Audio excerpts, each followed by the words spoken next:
The thing about impact is that because everybody has it, we have to learn how to use it. And here's what happens most of the time.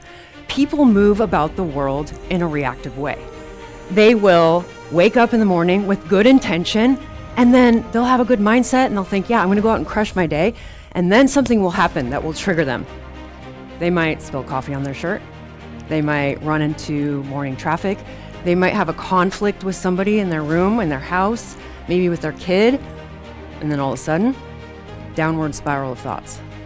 They move about the world in a reactive way. And because of that, they can start to feel like they're getting tossed around in the waves of life. They are not the captain of their own ship. The thing about impact is that it's happening all the time, whether you want it to or not. And this idea could change the world.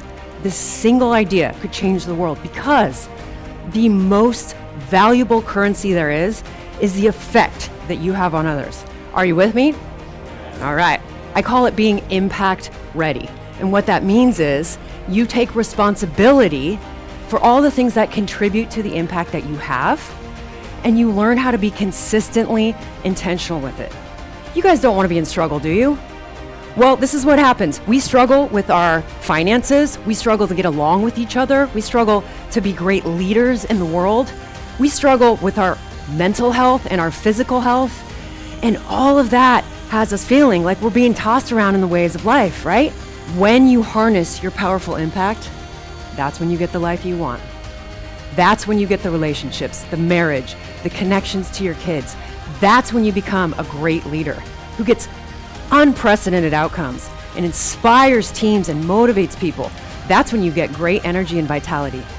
And that's when you can strip away the stress and the struggle that so many people feel like they're stuck in. That's how you get the life you want. But here's the thing. Life is a mirror, and it doesn't just give you what you want, it gives you who you are. And so we need to learn how to take ownership of who we are.